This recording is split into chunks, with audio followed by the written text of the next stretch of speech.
जय हिंद दोस्तों, स्वागत है आपका पंकज फौजी ग्रुप पे। दोस्तों आज की वीडियो आप सभी के लिए बहुत ज़्यादा इम्पोर्टेंट होने वाली है, काफ़ी इमोशनल और आपकी काफ़ी मोटिवेशनल वीडियो होने वाली है। क्यों? क्योंकि देखिए, अगर हमारे को कोई मोटिवेट करता रहे तो इम्पॉसिबल वर्क भी हम उसको बड़े इजीली कर सकते हैं। बोलते हैं हाउ द जोश हम मैं कर सकता हूँ। मतलब उस तरह से अगर कोई मोटिवेट करता रहे या हम किस तरह की मोटिवेशनल वीडियो देखें तो उसको फिर हमें निरंतर आगे बढ़ने से कोई नहीं रोक सकता। मैं किस टॉपिक की बात कर रहा हूँ? देखिए, एसएससी जीडी हो, सीआईएसएफ की हो या कोरोना काल की वजह से अभी तक कोई भी न्यू वैकेंसी नहीं आई है, जिससे हम समय समय पर हम डिमोटिवेट होते रहते हैं। हमारा एक टाइम को मन करता है चल छोड़ यार, सो जाते हैं या अभी तैयारी नहीं करते हैं, आने वाले टाइम में तैयारी कर लेंगे क्योंकि हमारे पास अभी कोई एग्जाम नहीं आ रहा तो थोड़ा रिलैक्स कर सकते हैं। लेकिन ये बिल्कुल गलत स्ट्रेटजी है। अगर आपको सक्सेस पाना है, अगर आपको कुछ हासिल करना है तो आपको निरंतर तैयारी करते रहना। इस वीडियो में हम क्या जानने वाले हैं? इस वीडियो में मैं अपने आप के बारे में बताऊंगा कि किस तरह से मैं यहाँ तक पहुँचा, किस तरह से मैंने जॉब की, किस तरह से मेरा सब कुछ ये करियर रहा है, किस तरह से मैं एक गांव से उठ के यहाँ तक पहुँच गया। तो मैं आपको अपनी जर्नी के बारे में बताऊंगा जिससे कि आपको बहुत ज़्यादा कुछ सीखने को मिलेगा। देखिए, हमने जो गलतियाँ की हैं मैं चाहता हूँ आप वो गलतियाँ ना करें। तो इस वीडियो में मैं वो सब कुछ बताने वाला हूँ जो आपको जानना ज़रूरी है और आपको वो जानना चाहिए। तो चैनल पर पहली बार आए तो चैनल सब्सक्राइब कर लीजिएगा।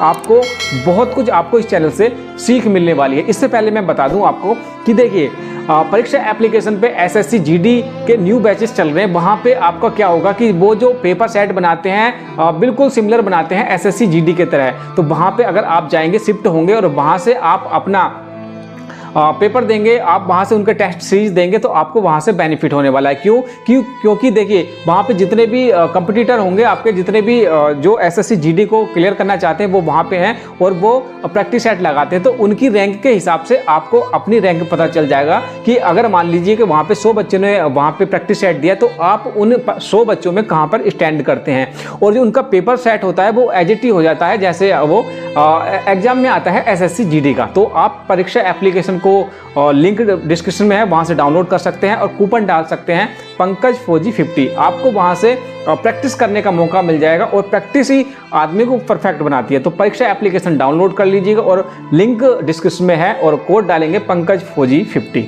अब बढ़ते हैं वीडियो की तरफ। तो देखिए, स्टार्टिंग में मैं बता दूं कि मैं स्टार्टिंग में दिल्ली में जॉब करता था, प्राइवेट मेरी जॉब थी और वहाँ पे क्या था, अकाउंटेंट थे, सीए के साथ में जॉब करता था। मैंने बीएससी की हुई थी मैथ से।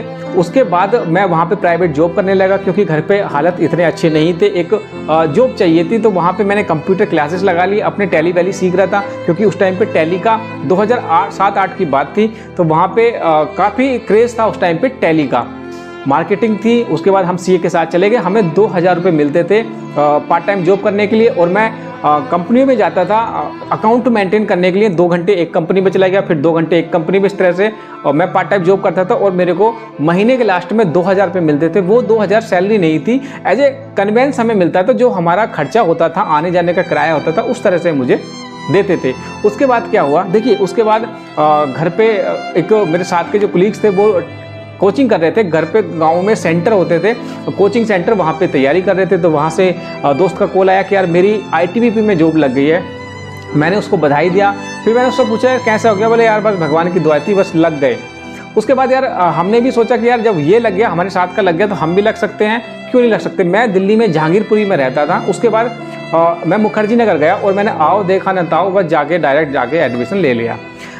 अब ये नहीं पता था कि यार उसकी क्राइटेरिया क्या होती है, हमें किस लाइन में जाना है, क्या देखना है। बस होता ना कि भेड़ चाल, बोले वो लग गया तो मैं भी लग जाऊंगा। तो मैंने अपनी नौकरी वोकरी छोड़ के डायरेक्ट जाके उसमें चला गया। वहाँ पे दिल्ली में मेरे भैया रहते थे तो मेरा सारा खर्चा उन्होंने उठाया। और फीस तो देखिए, आपको पता है कि जो कोचिंग सेंटर वाले होते हैं वो फीस एडवांस में ले लेते। तो उन्होंने एडवांस में ले लिया। जो कोर्स था वो 4 महीने का कोर्स था। पढ़ते रहे 2-3 महीने तो पता ही नहीं चल रहा, क्योंकि 11 में मैंने ग्रेजुएशन कर ली थी। उसके बाद पता ही नहीं चल रहा हम क्या पढ़ा रहे हैं क्या नहीं पढ़ा रहे हैं, सिर के ऊपर से वो निकल रहा था। बैठे रहते थे बस लिख रहे हैं, पता नहीं क्या चल रहा था। उसके बाद मैं जब परेशान हो गया तो बीच कोर्स में से छोड़ के मैं घर चला गया। घर वाले बोले क्या हुआ? मैं बोला भाई मेरे को तो बिल्कुल समझ में नहीं आ रहा था क्या पढ़ा रहे हैं, हिस्ट्री जीके ये वो, मेरे को तो भाई कुछ नहीं समझ में आ रहा था। ठीक है, फिर गांव में ही एक कोचिंग सेंटर था, क्योंकि दिल्ली का माहौल भी ऐसा था, वहाँ पे एक्सपेंसेस ज़्यादा हो रहे थे, कमाने धमाने का कोई सिस्टम नहीं था। छोड़ के हमने गाँव आ गए, वहाँ पे कोचिंग सेंटर हमने ज्वाइन कर लिया। वहाँ पे फीस ना के बराबर थी, क्योंकि मैंने थोड़ा सा आइडिया हो गया था। फिर पढ़ने लगा, घर पे ही पढ़ा। उसके बाद जब कोचिंग सेंटर गया तो वहाँ पे वीकली एग्जाम होता है। एग्जाम मैंने वीकली एग्जाम दिया और वहाँ पे मेरे नंबर अच्छे खासे आ गए थे, दूसरे स्टूडेंट से ठीक आए थे। तो वहाँ पे मेरे को अप्रोच किया कि आप यहाँ पे पढ़ाना स्टार्ट कर दीजिएगा। तो वहाँ पे मैंने मैथ की क्लासेस लेना स्टार्ट कर दिया था कि वहाँ पे पर्टिकुलर एक टीचर नहीं होता था, वो सारे पढ़ा देता था। जीके की क्योंकि लूसेंट की किताब होती थी, उसमें से पढ़ते रहे और वो बच्चे जो थे नोट करते रहे। तो मैं मैथ ही पढ़ाता था, जीके भी, रीजनिंग, मतलब जो भी आता था हम उसको खींच देते थे, पढ़ा देते थे। उसके बाद क्या हुआ, सीआरपी की वैकेंसी आई। सीआरपी की वैकेंसी आई, हमने वो वैकेंसी देखी और सीआरपी में मिनिस्टर की वैकेंसी देखी। और मिनिस्टर की वैकेंसी में क्या होता है कि उसमें फेल पास स्टार्टिंग में नहीं होता। आपको 45% आपने मार्क्स ला दिए तो आप वहाँ पे क्वालिफाई कर जाएंगे, आपको टाइपिंग देने का मौका मिलेगा और उसके बाद मेडिकल होगा। 2013 की बात मैं बता रहा हूँ। तो वो सब कुछ किया। उस टाइम पे मैं उसमें टाइपिंग में निकल गया था और बहुत ज़्यादा दुख हुआ था। उसके बाद फिर एसएसबी की टाइपिंग के बारे में आई, क्योंकि एसएसबी भी क्लियर कर लिया था, लेकिन वहाँ पे मैं 1-2 नंबर से रह गया था टाइपिंग में भी। तो ऐसे ही मैं 4-5 एग्जाम में रह गया था, सीपीयू वाले में भी रह गया था। मैं तो 3-4 एग्जाम मेरे ऐसे निकल गए थे जहाँ पे 1 नंबर 0.50 और 2 नंबर इस तरह से रह गया था। घर की कंडीशन अच्छी नहीं थी। बीएसएफ में जब मेरा भिटोरा कैंप में मेरी मेडिकल हुआ था और टाइपिंग भी निकाल दी थी, मेडिकल भी हो गया था। फिर वहाँ पे मैं 1 नंबर से रह गया था, 65 पे लगी थी और मेरे शायद 64 या 65, 64 साढ़े 64 के आसपास वहाँ पे नंबर थे। तो फिर वहाँ पे रह गया। और उस टाइम पे जब मैं बीएसएफ में रह गया था तो घर पे इतना मातम मच गया था, क्योंकि उस टाइम पे भी एक नौकरी की ज़रूरत थी और आज के टाइम पे भी एक नौकरी की क्या रिक्वायरमेंट है, क्या ज़रूरत होती है एक गरीब परिवार को, मैं अच्छी तरह से समझ सकता हूँ।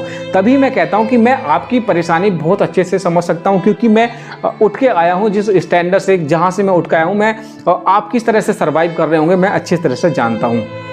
तो इसलिए मैं अपने आप को आपसे कनेक्ट कर सकता हूँ। आपकी जो परेशानी है, आपके दुख दर्द है, वो मैं समझता हूँ और वो सब कुछ मैं अपने इस YouTube चैनल के थ्रू आपको डिलीवर करना चाहता हूँ कि आपके लिए क्या अच्छा है, क्या गलत है। तो ये सब कुछ था। उसके बाद क्या हुआ कि एक वैकेंसी मिनिस्टर की आई। फिर मैंने 2013 में आई थी, क्योंकि 13 में मैं फिर छट गया था और उसके बाद 13 में मैंने फिर एग्जाम दिया।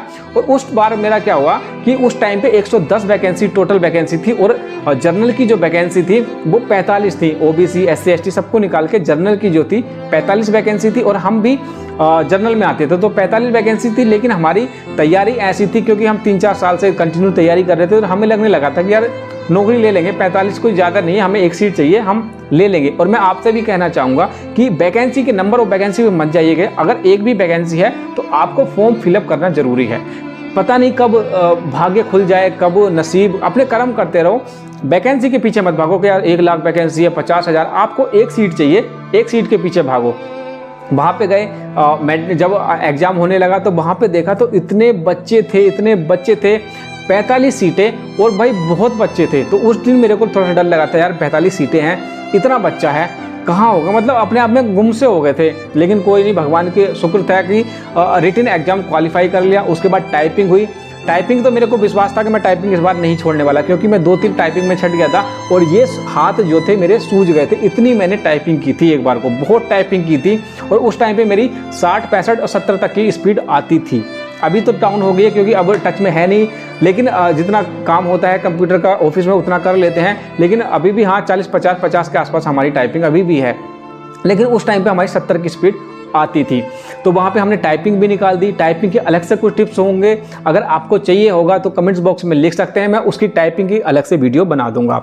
टाइपिंग क्लियर हो गया। मेडिकल हुआ। मेडिकल में देखिए काफ़ी 1-1.5 घंटा तो हमें बिल्कुल विदाउट एनी क्लोथ, मतलब बिना कपड़े को खड़े कर दिया था मेडिकल के टाइम पे, और ऊपर से लेके सब कुछ चेक हुआ था हमारा, और बहुत हार्ड मेडिकल हुआ था। मेरे को रीमेडिकल दिया था, मेरा ब्लड में कुछ कमी थी, आई थी, तो मेरा रीमेडिकल दिया था। फिर मैंने जिला अस्पताल से उसको क्लियर किया, फिर वहाँ पे गए, दोबारा रीअपियर किया। उसके बाद मेरा मेडिकल क्लियर हो गया था सॉरी। और उसके बाद हमने ज्वाइन किया, ट्रेनिंग की, वो सब कुछ हमने किया। और आज इस स्टैंडर्ड पे जो है हम खड़े हैं और आपको गाइड कर रहे हैं। क्यों गाइड कर रहे हैं? क्योंकि वो जर्नी हमने देखी है, किस तरह से परेशानी होती है, किस तरह से हम निकलते हैं उन परेशानियों को, वो सब कुछ था। इस वीडियो का मेरा ओनली एक ही मकसद है कि आप डीमोटिवेट ना हो, अपने आप को बिल्कुल फोकस रखिए कि यार मेरे को वैकेंसी चाहिए, आने दो, मैं उसको लेके रहूँगा। बिल्कुल डीमोटिवेट मत कीजिए। आपके सामने, आपके पीछे आपके बहुत सारे जो परिवार वाले हैं, आपके भाई है, माँ है, बाप है, और भी बहुत सारे पीछे हैं जिसकी आपसे उम्मीद जुड़ी हुई है। तो ऐसा नहीं कि आप अकेले हैं और मैं बस अपना देखूंगा ना, आपके पीछे कितनी मेहनत है, कितने परिश्रम है कि आपको पढ़ाई के सिवा आपसे कोई दूसरा बंदा काम अगर ज़रूरत भी है तब भी आपको बोलता नहीं बेटा पढ़ ले। हमारे साथ तो यही हुआ था कि यार हमको इतनी छूट मिली थी और हमें खुद दुख होता था क्योंकि घर पे परेशानी होती थी पैसे की या दूसरी तरह की परेशानी होती थी और हम हेल्प नहीं कर पाते थे। अगर मान लो कि घर पे 10,000 या 50,000 की ज़रूरत है और हम हेल्प ना कर पाएँ, हमें पता है कि हमारे पिताजी परेशान है यार, उनको पैसे की ज़रूरत है और हम हेल्प ना कर पाए, कितना यार बेबसी होती थी। आज मैंने पूरे घर की जिम्मेदारी अपने कंधों पे ले रखी है और मुझे खुशी होती है कि मैं पूरे परिवार को एक साथ लेकर चल रहा हूँ। और एक बहुत अच्छा लगता है कि यार अपने पिताजी, अपनी माँ, अपने भाई बहन जितने भी मेरे ऊपर हैं, मैं उनको एक रिलैक्स फील करवाता हूँ, उनको प्राउड फील कराता हूँ और वो भी गर्व से कहते हैं कि यार हाँ हमारा बेटा वहाँ पे है, हमारा बेटा ये कर रहा है। क्योंकि एक यार होता है यार सबके, कोई कहीं भी माँ बाप जाएं तो वो जनरली सब यही पूछते हैं बच्चे क्या करते हैं। अगर बच्चे सेटल हो गए तो माँ बाप बिल्कुल फ्री हो जाता है। तो मैं आपसे यही कहूँगा कि यार अपना जो आपका लक्ष्य है उसको मत छोड़िए। आपके सपने अपने नहीं हैं, आपके पीछे बहुत सारे बंदे आपके पीछे मेहनत कर रहे हैं। तो ये सब कुछ था और जर्नी ये थी। आज मेरे पास सब कुछ है, नौकरी है, बच्चे भी सब कुछ है, पर बच्चा है, बच्चा भी जल्दी होने वाला है। तो अगर आपका प्यार ऐसा ही बना रहेगा तो हम आपको कंटिन्यू अवेयर करते रहेंगे, जानकारी देते रहेंगे। अगर अभी भी आपको कुछ क्वेरी है, आप कुछ जानना चाहते हैं तो कमेंट्स बॉक्स में लिख सकते हैं। हमारा टेलीग्राम ग्रुप है, हमारा इंस्टाग्राम ग्रुप है, वहाँ पे आप जुड़ सकते हैं, मेरे को फॉलो कर सकते हैं, ये चल रहा है यहाँ पे। तो और यही सब कुछ था। अगर आपको अभी भी कुछ जानना है तो मुझसे पूछ सकते हैं। तो ये सब कुछ था, मिलते हैं अगले वीडियो में, तब तक के लिए टाटा।